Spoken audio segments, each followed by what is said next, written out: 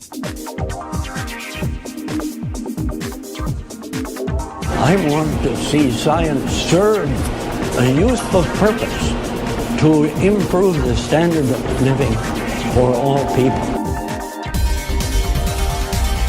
Why is anyone fighting food advance? A very small percentage of the world's population is fortunate enough to have the luxury of turning down food. We've arranged a society based on science and technology in which nobody understands anything about science and technology. You can't build a peaceful world on empty stomachs and human misery.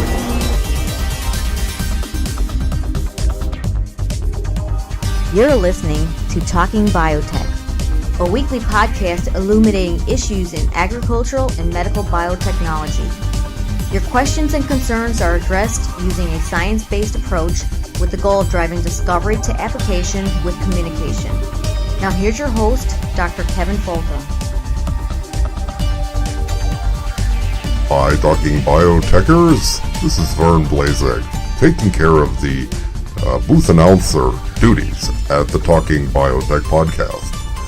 Today, part 1, you'll hear the rest of the interview with Professor Ronald Herring. So this is a continuation of last week's lengthy interview as it began to spill over into a separate episode. Kavin Senapathy leads this interview, debunking the myths of Indian farmer suicides. Now, Dr. Herring, he's a social scientist. He's examined the phenomenon of Indian farmer suicides very carefully and illuminates this topic with first-hand understanding that really helps all of us become much more conversant in this important topic. In part 2 of today's show, Dr. Kavin Folta will answer your questions as they appeared on his public figure Facebook page. But first, we pick up the second half of the discussion with Professor Ronald Herring. Here he starts the conversation with Kavin and Kevin as they discuss the influence of Vandana Shiva. We now return to last week's Talking Biotech podcast, already in progress. I once wrote a piece discussing why I think, especially as an Indian woman, and I also consider myself a feminist, how she has essentially succeeded at appropriating her own culture and got some backlash about that, about how I should talk about the science and not accuse her of something as bad as cultural appropriation. I completely understand what you're saying, and it's, but I don't think we have anything specifically about. But it would be a great article to write. I guess you've seen Michael Spector's piece in the New Yorker. About I did. I wrote an article, essentially talking about how she has appropriated her own culture or Indian culture.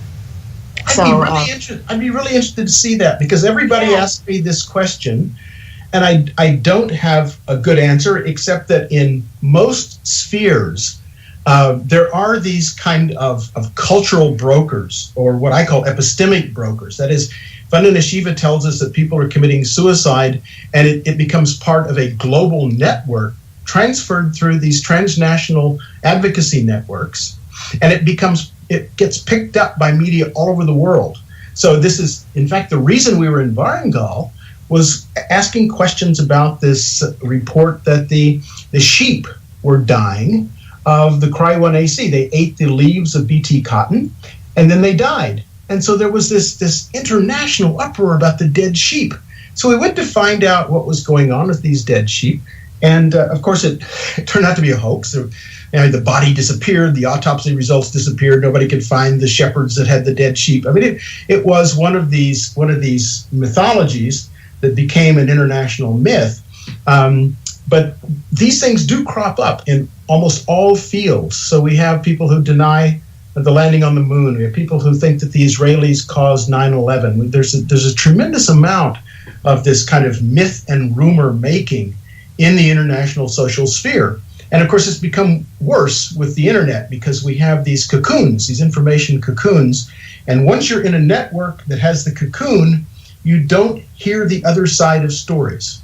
So those people listening to Kevin's podcast may well be in an information cocoon in which they hear my take, but not Vandana Shiva's take. So I think that has segregated all of us into networks that make a common understanding of the world very, very difficult. You know, if I could chime in on that, it's something that as a scientist, my scientific training has taught me to do everything I can to avoid that kind of bias. And I've opened up the podcast and said repeatedly, if you have a point of view that's different, I don't want this to be an echo chamber or a whatever. And Vandana Shiva, she would be more than welcome to discuss and try to convince me. Show me why I'm wrong. This week, I even had a brief dialogue with Carrie Gillum, which she agreed that she could come on.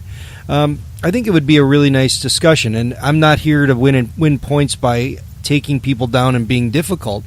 I'd like to understand why they tick the way they do, and maybe try to help them understand the way that I think, because I do think a lot of these folks are, and I don't know with Shiva, but with most people, are genuinely good people who don't understand, and others are in it for making a buck and causing trouble.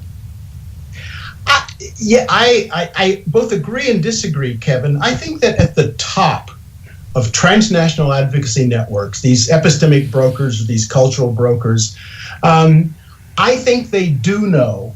Everybody always asks me, can Vandana Shiva really believe the things she's saying, that farmers don't have any idea that the seeds they're growing are going to kill them? That how can she think that she romanticizes farmers and then she says that they're all completely bamboozled by these multinational corporations promising miracle seeds and then killing them? How can both things be true? And I honestly think that she knows what's going on. I honestly believe this. And one reason for that is that these stealth seeds that I talked about, she made a big deal out of why did the government suppress Navbarat 151? That's the illegal seeds that were being sold. Why did the government suppress the illegal seeds, which were indigenous and made by the people, produced by a small Indian firm, and then certify the Monsanto Mexico seeds produced by a multinational corporation? We don't need biotechnology, she said. We could have Navbarat 151, which is also bollworm resistant. And she knew absolutely, certainly, that the stealth seeds were there. They were produced by local farmers. They were back crossing the transgene into their local varieties, all of which indicated these are not suicide seeds. There's no Terminator technology. And she kept saying that for the next 15 years. Right? So, it's clear that she knew that there was no Terminator gene in this, and she didn't know, unfortunately. She never figured out that the Monsanto gene was what was producing these good results in Gujarat cotton. Yeah, I think that's a good lead into my next question, because you mentioned the people at the top, such as Shiva, and I think that the people at the top, they're sort of fundamentalist leaders, and they're largely disingenuous, but their messaging and their myth making kind of trickles down to the general population, and that's where we get the people, I think, that Kevin says are they're good people with good intentions. They just want to take care of their families, and they believe a lot of this. So when Westerners, that this general public, not the people at the top of this food chain, when they either march against Monsanto or lobby or make their voices heard against genetic engineering to supposedly help save Indian farmers, I think that they largely believe that they're truly helping. So is there any maybe even unknown, or these people don't even know that there's a white savior complex going on with this GMO as whipping boy story? I'm reluctant, probably because I'm white. I'm reluctant to call it a white savior complex because some of the people that make the most money off this turn out to be from countries that are not part of the U.S. European cabal. I don't think white savior complex. I do think that it's part of this kind of development mythology that some of us know what's best for development of other people, and we will provide the experts. We'll fly in a team. In 3 weeks, the team will understand whatever country it is and say, well, it worked in Mozambique. Of course it'll work here. I think there is a kind of dismissal of local knowledge and dismissal of the historical specificity and the cultural, political specificity of particular places with a kind of overweening technocratic dialogue about we're going to tell the rest of the world how to be rich like us. I do think that's out there. I think it's sort of suppressed from the way it was 20 years ago when the Harvard Development Advisory Group was running Pakistan back in the 60s and 70s. I think that's less the case now, but I wouldn't call it quite white savior complex. I do agree that as you go down these chains of epistemic brokers, cultural brokers, down to people at the local level, absolutely they believe. They are honest.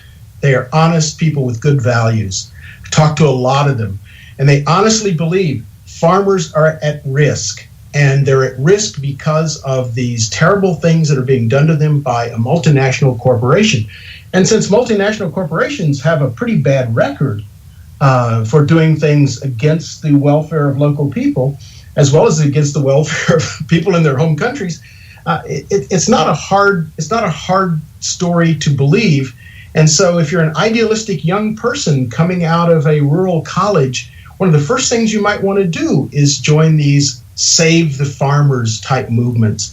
If you ask why are there more suicides reporting in Andhra Pradesh and Maharashtra, I would say, I've never seen this done, but my guess is that if you did an analysis of NGOs per capita or NGOs per farmer in those two states, certainly in Andhra, I think you would find that it's among the highest in India, and India is among the highest in the world. So the reporting of suicide is very much tied to the strength of these networks that use the suicides as a means of legitimating their own position on biotechnology.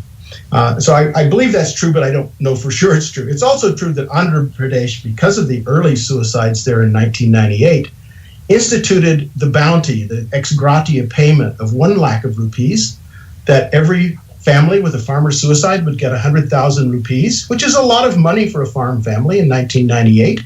The government immediately withdrew it because they found out that there were fake suicides, reports of suicides that weren't real, perhaps even some murders that were disguised as suicides.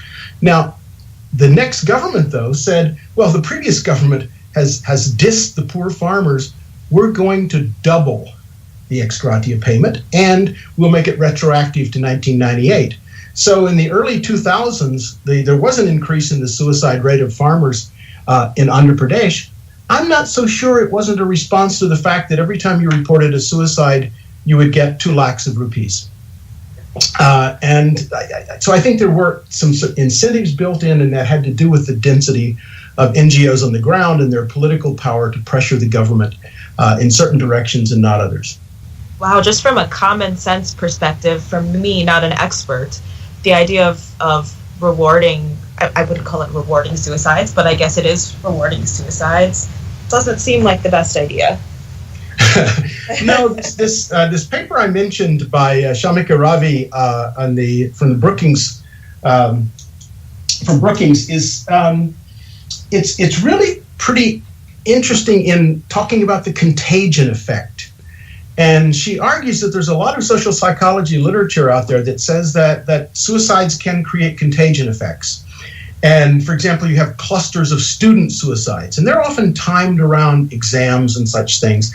But there are clusters of suicide. Just as in the United States, we worry about the contagion effect of these mass killings that we have so frequently in our own country. So if there are contagion effects, the worst thing you can do is have the prime minister fly into the village where someone committed suicide, or to produce these ex gratia payments of 2 lakhs of rupees.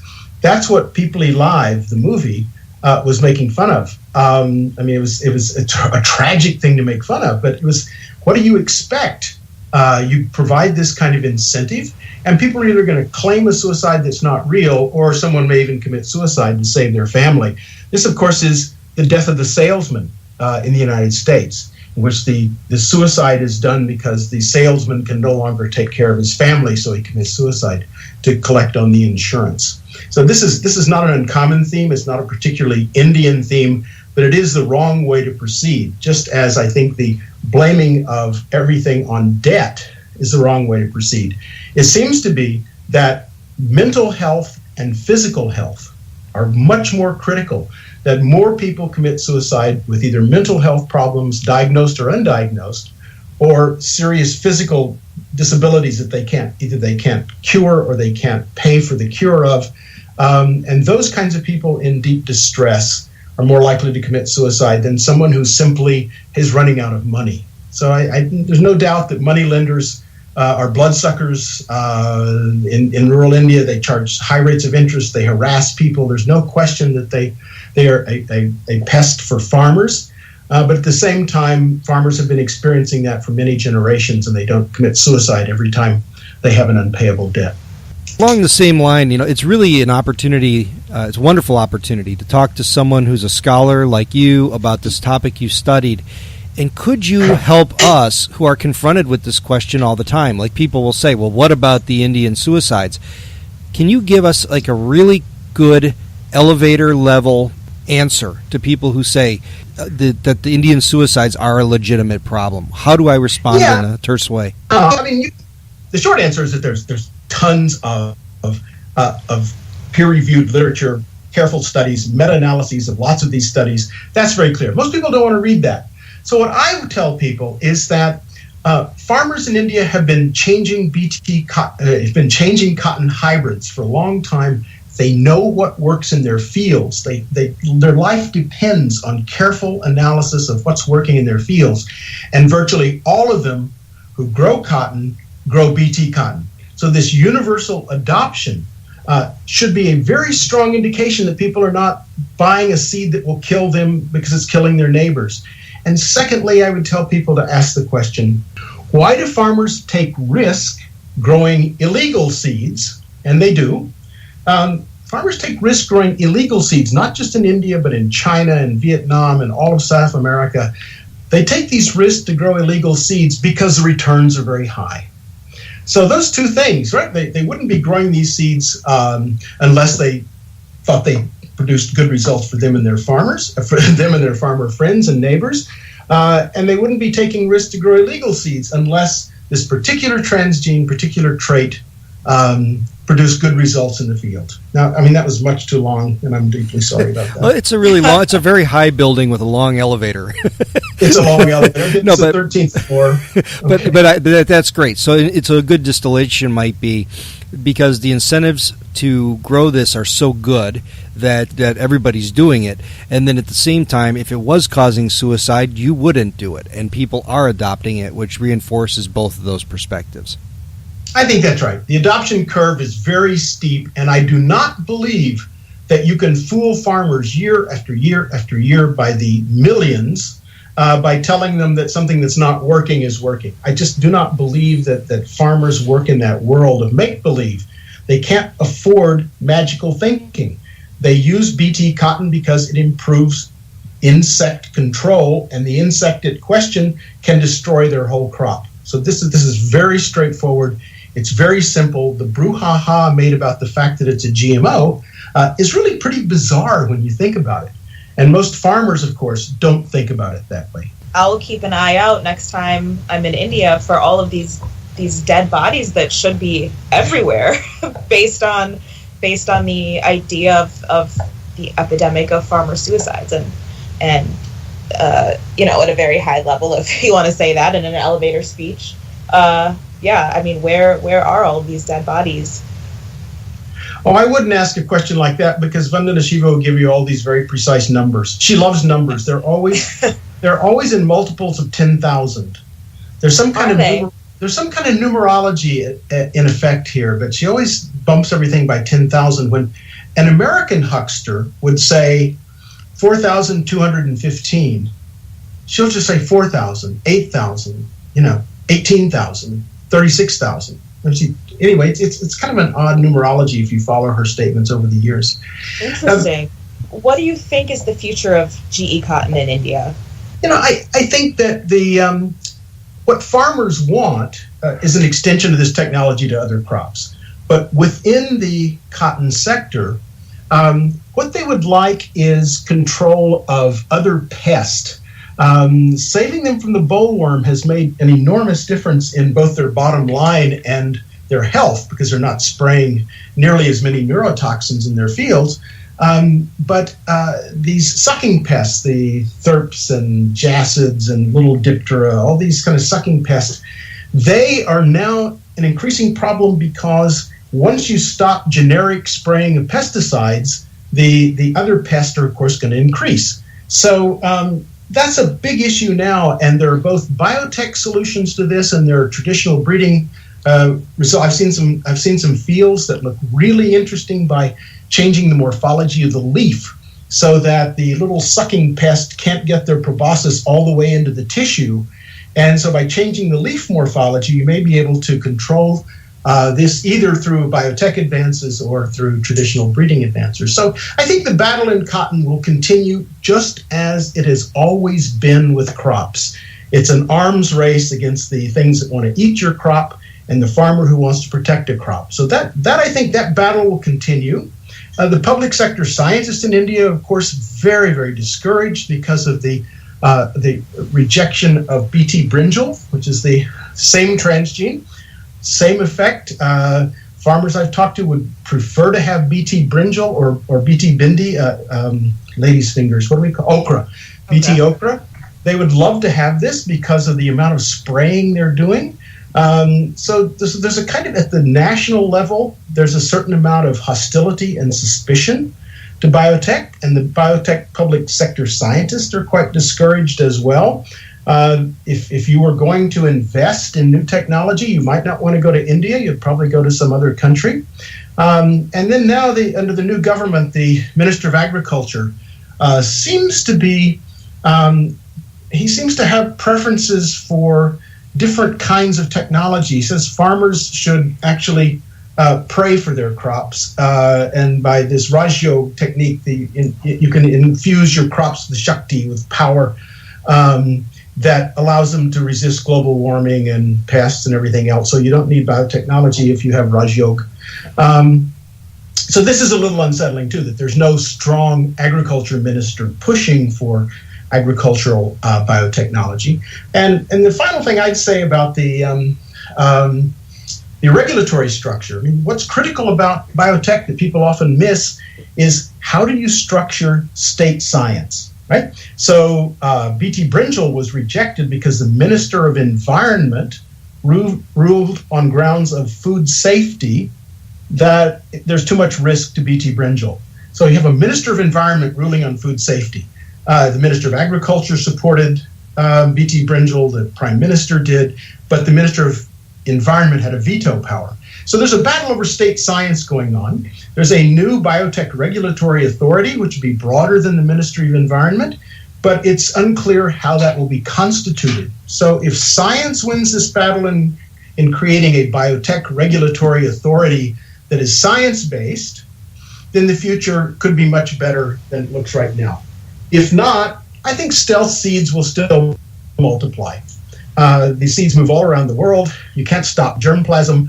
It's true that something like you can't do F2s of hybrid maize, but people do use F2s of Bt cotton. So you can replicate germplasm in different countries. It's easy to move across borders.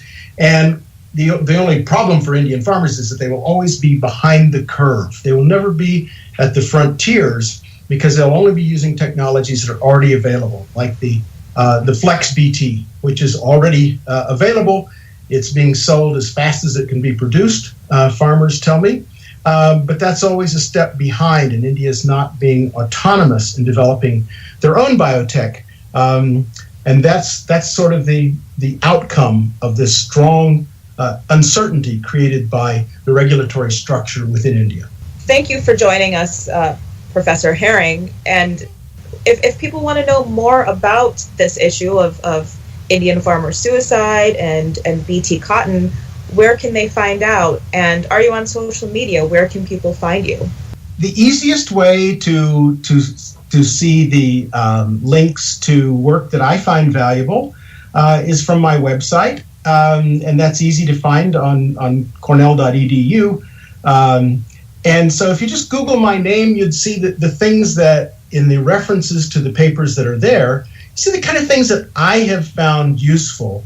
And I'm always available on email. I answer questions all the time, email and telephone. It's rjh5@cornell.edu, but it's easy to find on the web. I'm sorry, we're doing a MOOC. We're doing a MOOC in September on the edX platform, the Science and Politics of the GMO. So that's something people could tune into.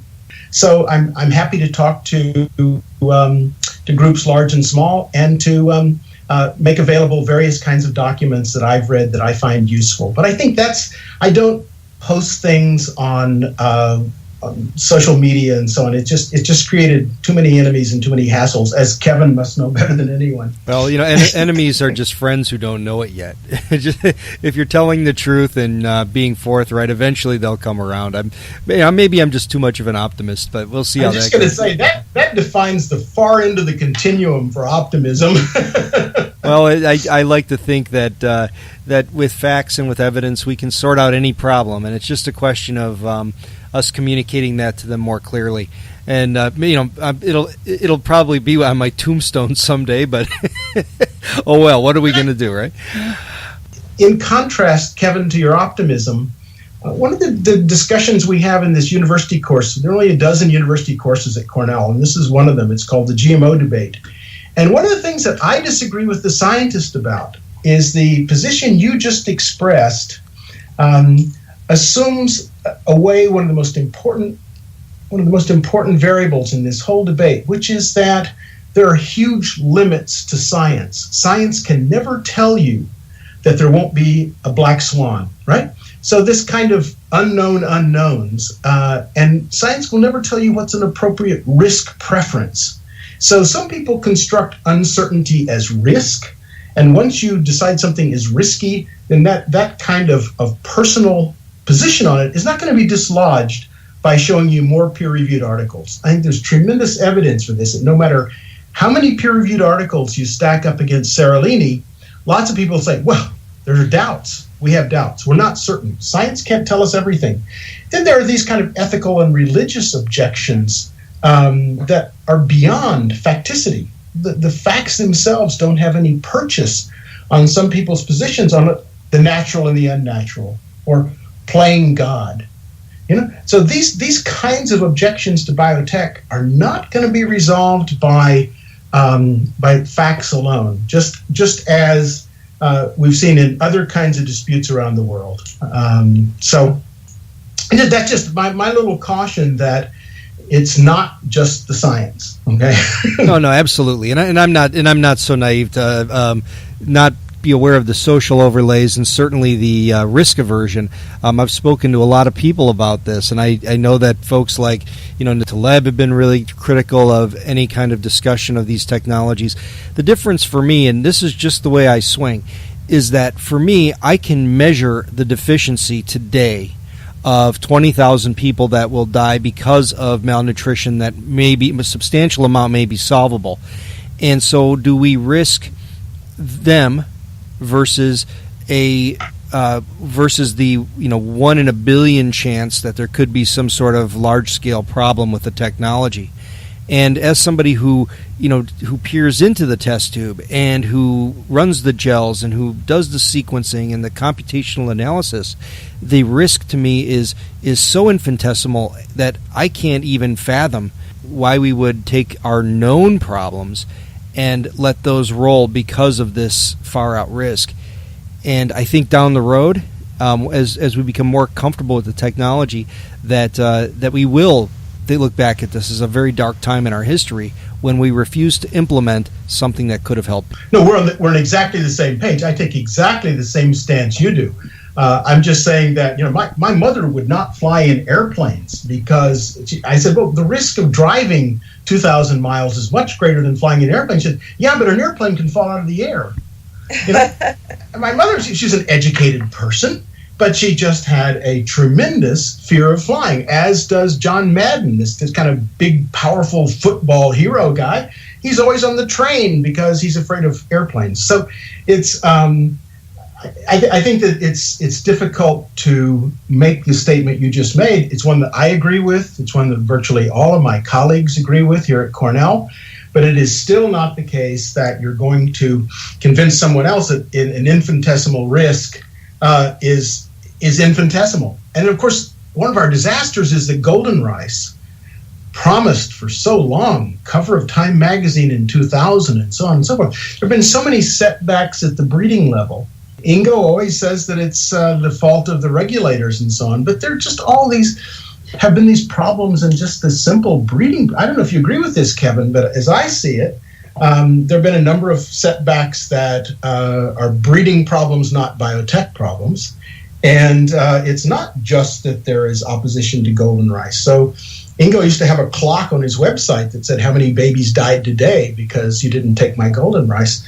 But it's more complicated than that, right? Sure. It is more complicated. There have been certainly questions about the amount of vitamin or beta carotene in the original golden rice varieties, and also the question that the varieties that were carrying the transgenes were not necessarily those that were the best yielding for the places they were needed. And those are legitimate discussions. But in my mind is that if you don't think of it as I'll put the hat on of the people who are the critics. Let your food be your medicine. And here you have an opportunity.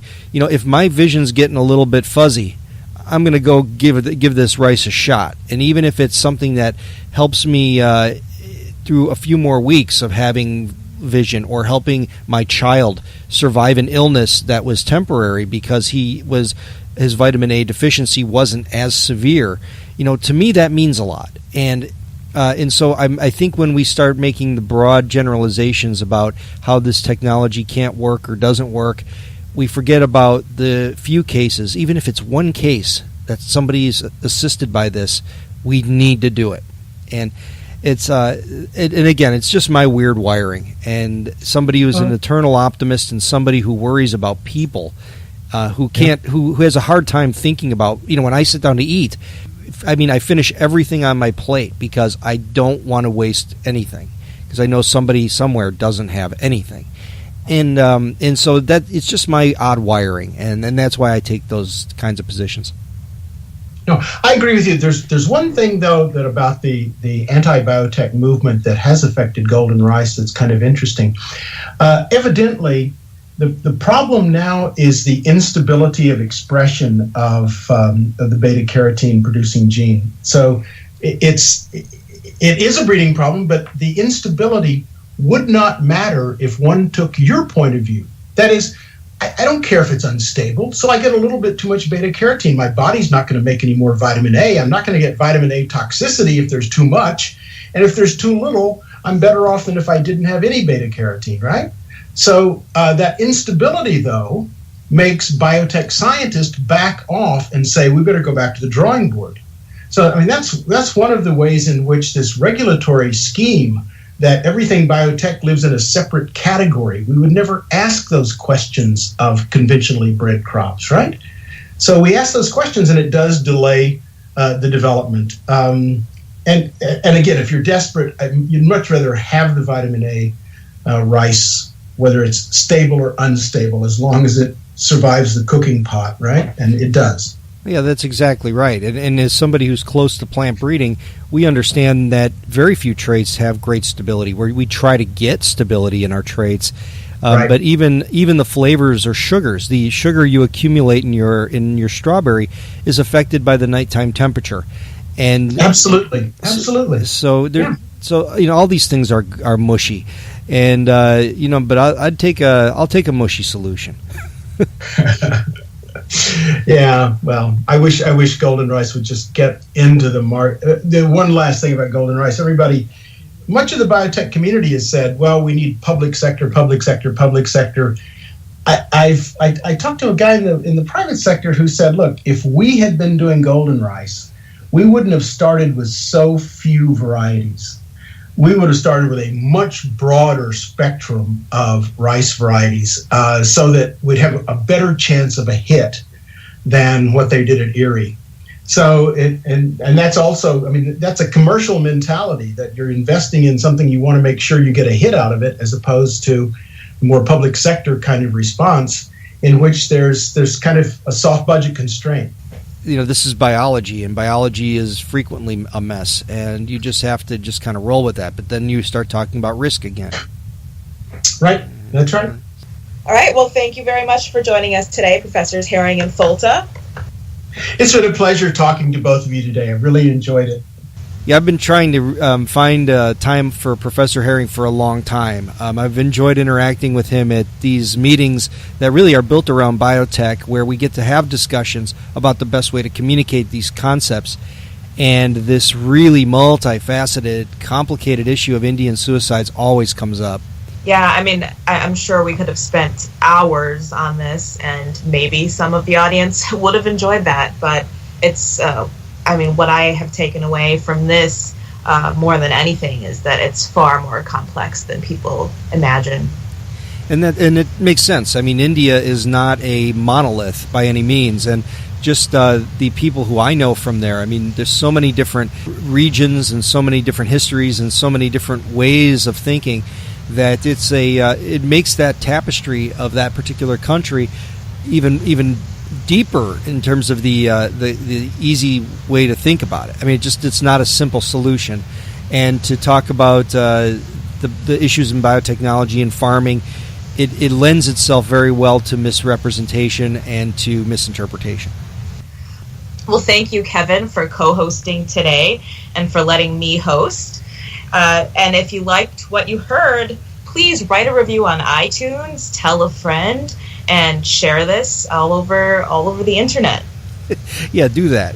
It's actually funny how well this is growing, and I think this particular episode is kind of set up to get good response. So thank you so much, everybody, for listening. Thank you, Kavin, for taking the steering wheel on this one. It was wonderful to watch you do it from the passenger seat.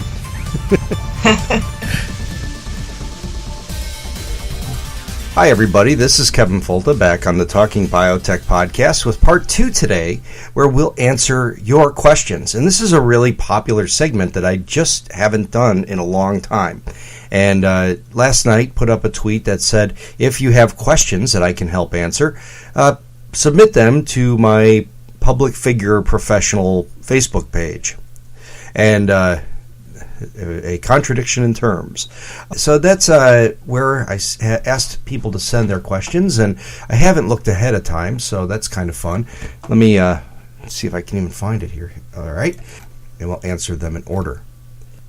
How can we promote change at what we are supposed to be scientific institutes that are currently denying the safety sustainability of GMOs?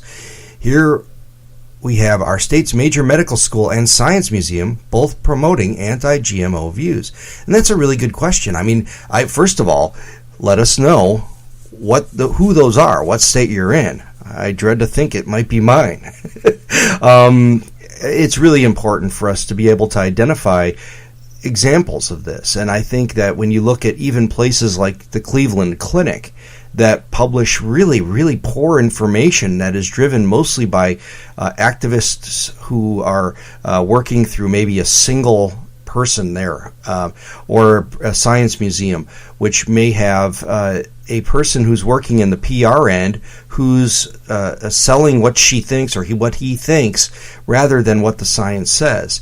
And really, really important. And so let me know. Send me an email at kevinfolta@gmail.com, and we'll take a look at those things. And usually if we cast a little bit of light on this from the scientific side, we have been able to at least be able to influence at least a little bit more balance, if not complete correction. The next question comes from Varun, And it says, should the technology ever become simplified enough, do you think that more good or harm will come from allowing people to use GM to create new crops at home, much like we can currently create hybrids with little or no regulation? And Varun, I'm not sold on the idea. And it's not because I'm a gene jockey and that I need to somehow maintain that, that sphere of tools to my own devices. But it's really about safety. I mean, let's face it, you could make something dangerous. It's possible, and that's why every genetically engineered food is tested extensively, even though there's no plausible reason for why it would be dangerous. So in other words, you place a gene into that plant, you don't know exactly where it will sit down, you don't know exactly how it'll change the genetic neighborhood, unless you have very powerful tools. And with today's omics technologies, you can test to see if there is evidence of collateral change. There are people who claim that just the introduction of the gene causes major problems. That's not what scientists say. But the basic story is, and this was reaffirmed recently by the National Academies of Science, where they said, it's important for us to begin to explore how we can use the best and most sensitive tools to evaluate crops one by one. That way we can be guaranteeing that we're providing a safe product for the food supply, and maybe even an improved product.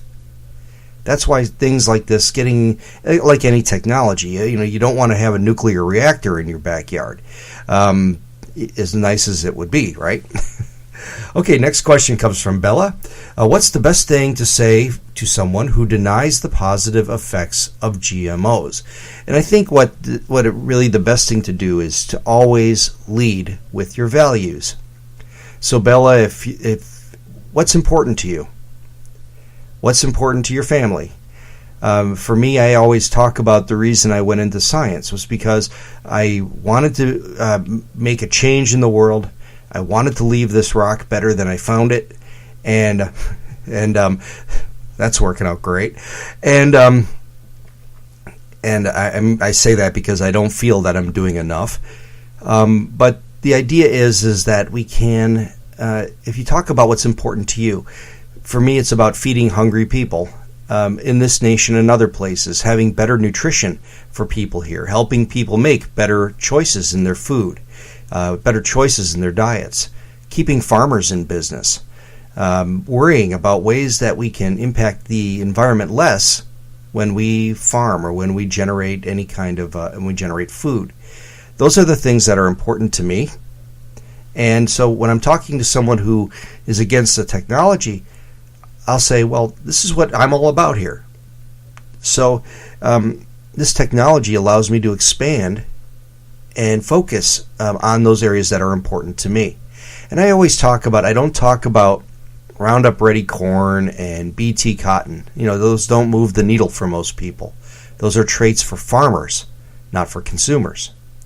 So what I talk about are things like the peanuts that have been made that have less likelihood to cause allergic reactions.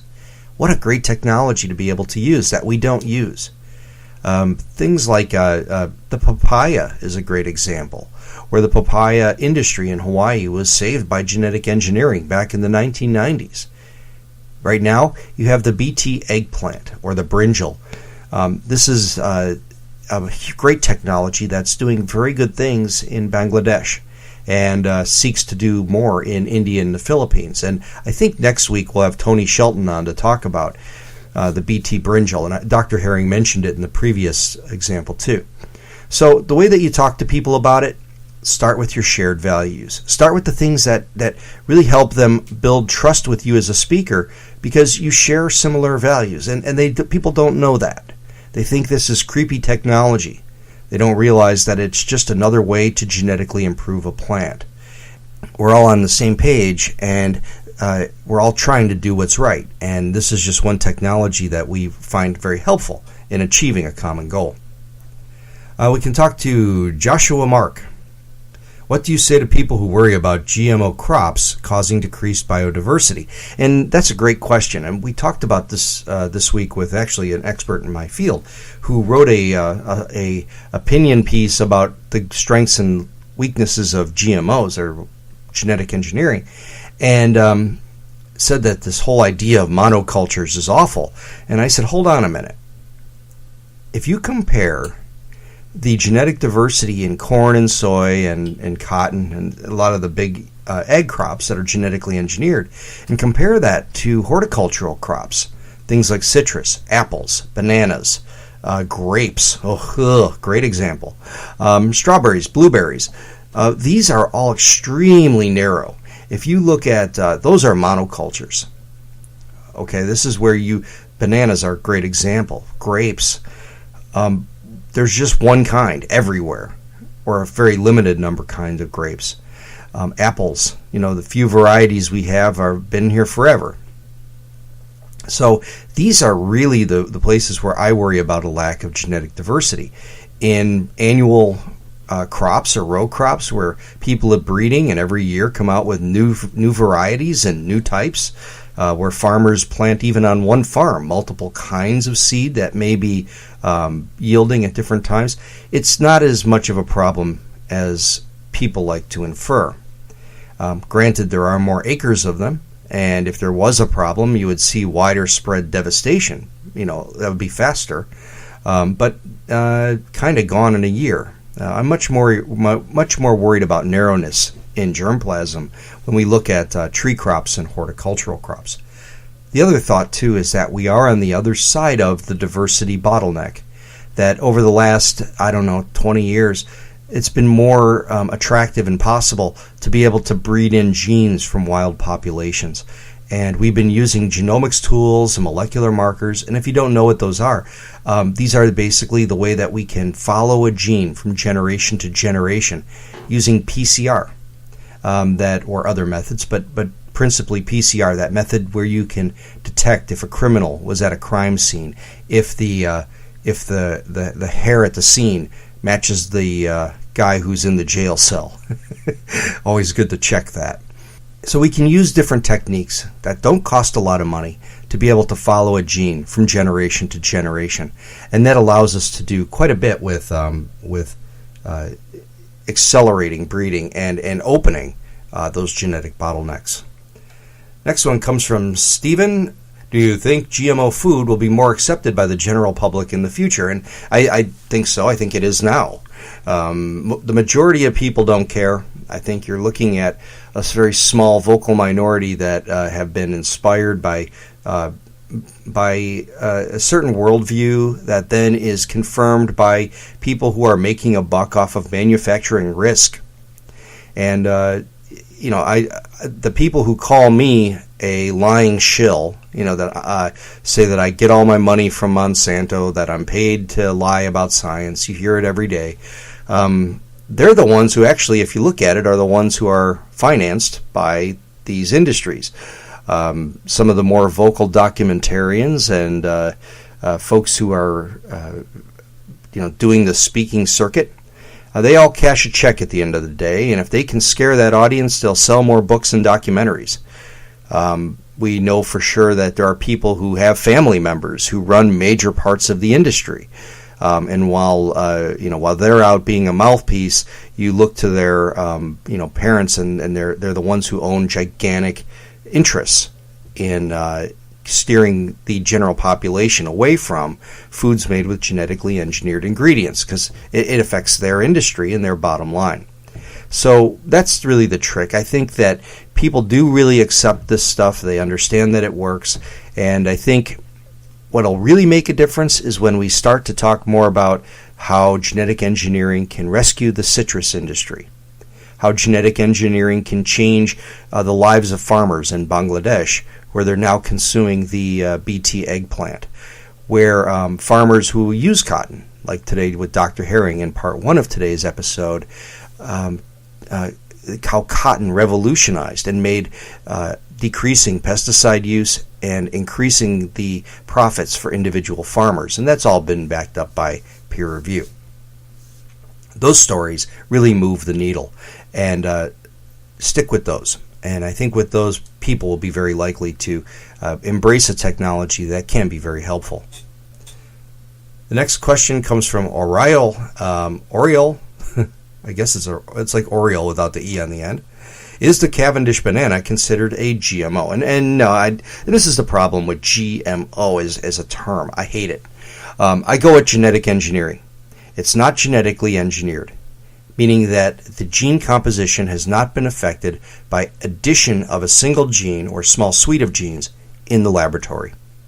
Now, the Cavendish banana, as we heard back with Pat Heslop Harrison, I think in episode 8 or 7, it's a banana that has an extra set of chromosomes.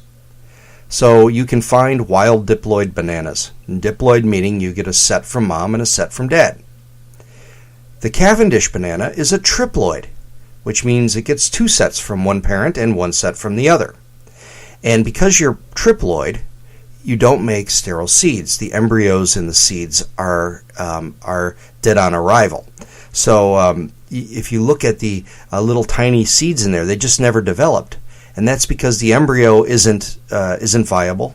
It has an extra set of chromosomes, not sure what to do with those in terms of the next generation. So, but still the fruit develops. So this is a really important development in fruit. Seedless watermelons the same way. You can make a triploid by crossing a diploid with a tetraploid. So you cross one with 2 sets of chromosomes with one with 4 sets of chromosomes, and you get this fruit that now produces triploid seeds in triploid material that has the extra chromosomes that keep that from being fertile. So it's not a GMO, not genetically engineered, but certainly a genetic freak. Ben says, "Hi Kevin, do you have any advice on how to best explain the safety record of GMOs and to those without a scientific background?" And thanks. And I guess it goes back to a question I kind of already answered, is lead with your values. When you talk to somebody, say, what's important to you? What are you worried about? What's important about you, for you and your family, about food and farming? So once you have that conversation, it's easy to go forward and then talk about the ways that the technology can be very positive to reinforce the things that you both agree on.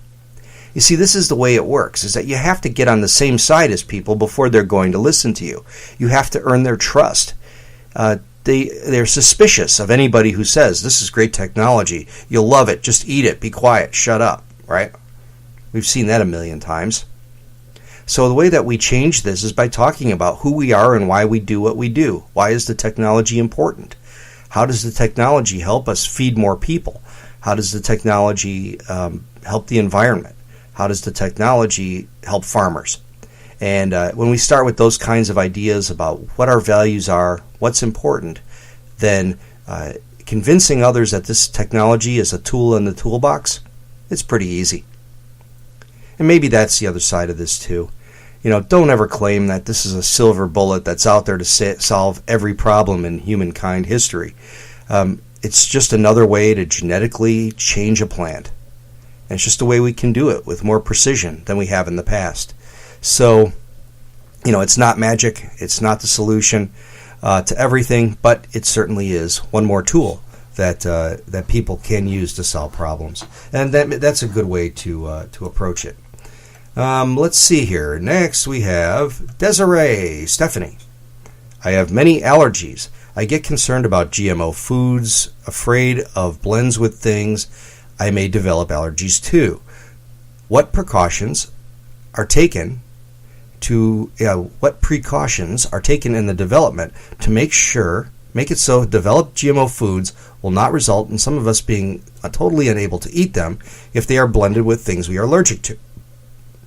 I get excited by foods and expand food options to eat, but what about the reverse?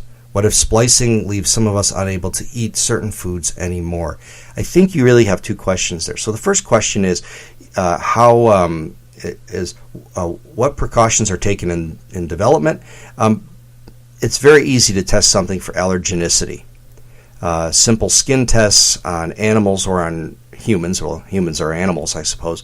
But they're very simple tests that can be done, very simple predictions that can be done in silico. So you can use a computer to look for epitopes and sequences which will trigger allergenicity or antibody interaction if you just do computational tests of those proteins ahead of time. And in genetic engineering, we know exactly what we're installing into the plant. The chances of creating something that would cause allergenicity are pretty low. I mean, almost none. Could happen, but almost zero. And to raise that specter, I don't get too nervous about that. But it does say here that you get excited, but what if you have something like peanuts that are mixed in? Well, then the trick is really to be eating whole foods. I mean, staying away from processed foods that may contain small little wisps of products that could cause allergenicity. Things like a little bit of peanut oil or peanut dust. I totally get that. I know personally, I don't tear open a bag and dig in very often. I eat a lot of fruits and vegetables, fresh meats or whatever. But the main idea is that understanding what causes problems for you and steering clear of it. That's pretty straightforward.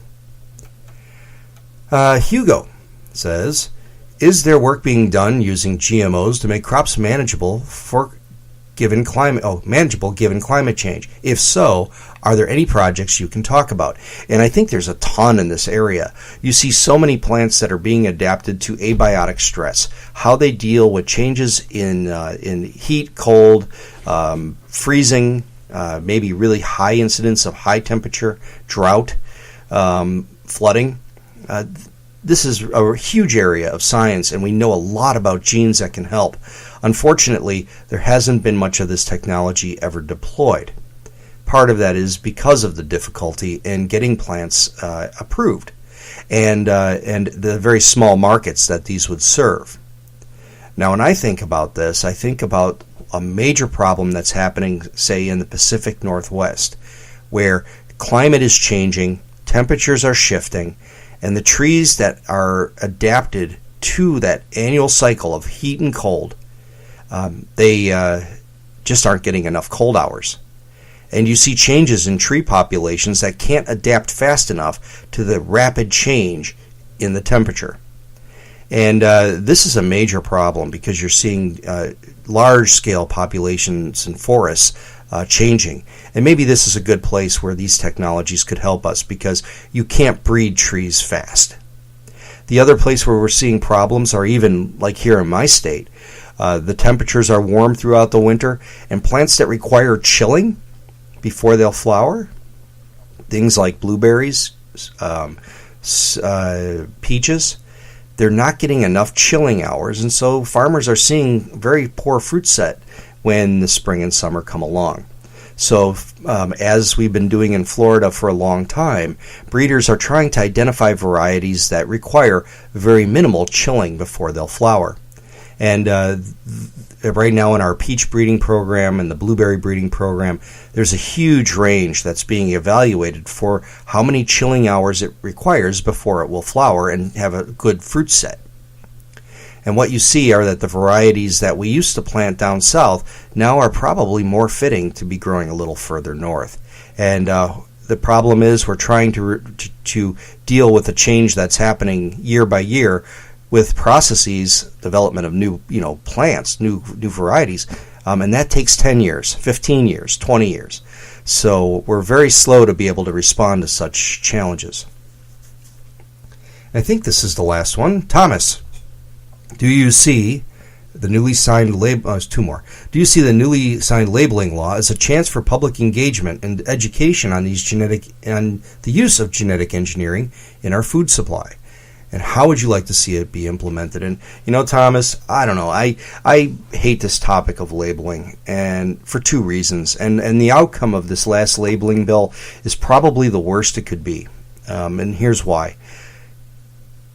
If you're going to label something, which, people are, first of all, I'm against the idea in general because we should be labeling on the content, not on the process. We should be labeling based upon the ingredients. If an ingredient is dangerous, if an ingredient could cause an allergy, that's critical information for a label's real estate. And in this case, we're simply taking up space that could convey real information, to convey information that people don't understand.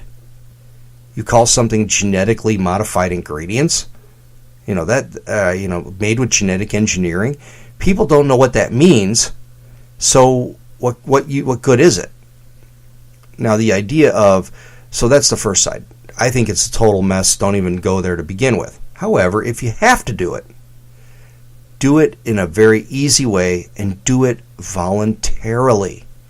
The grocery manufacturers could have taken the day that Vermont flipped on July 1 and said, we now will require some foods, of course cheese is exempt, to say contains genetically engineered ingredients.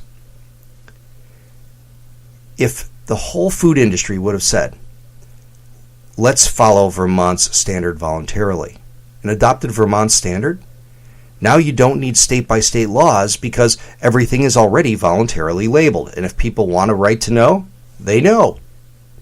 Of course, those of us who are in the science know that it's not about a right to know. It's about scaring people away from food.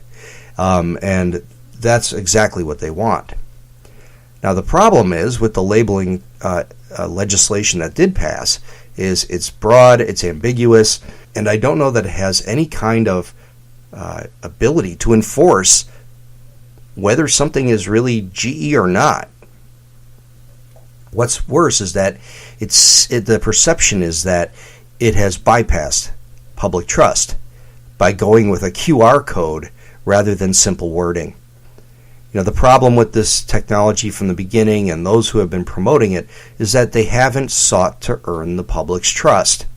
And this just looks like more obfuscation. And I don't know what focus groups they were using who said that a QR code would be wonderful, but I don't know. It doesn't mean much to me.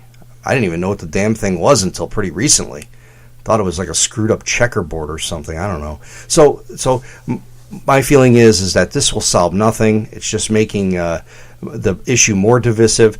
I think you either do it in a smart, voluntary way, or don't do it at all. And the day we have to legislate protecting people from nothing is a really sad day. The last question I got from email. I gotta find it here. Hang on.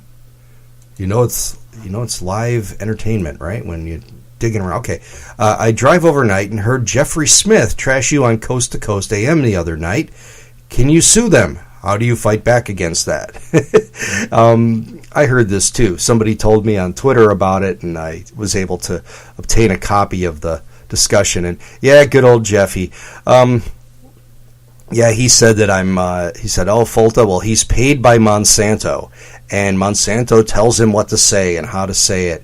And then he went on to talk about how Roundup causes suicides and obesity and all the other BS that he normally talks about to scare people. And of course, the Coast to Coast AM audience ate it up.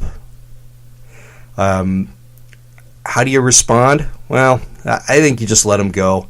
Let him have the validation of that audience. I mean, he was appearing on the show right between the story of the devil doll that came to life and the something about demons. And I don't know.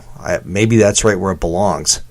If you're discussing the dangers of GMO amongst the stories of Bigfoot, UFOs, demons, out-of-body experiences, I think that's in the right place. So, thank you very much for all of your questions. I hope this was helpful, and we'll do it again really soon. So that's it for Talking Biotech Podcast today. My name is Kavin Folta. Remember to share the science with others. Lead with your values. Talk about what's important to you and your family, and share that with other people when you talk about the good parts of the safest food supply in human history. Thank you very much for listening, and we'll talk to you again next week.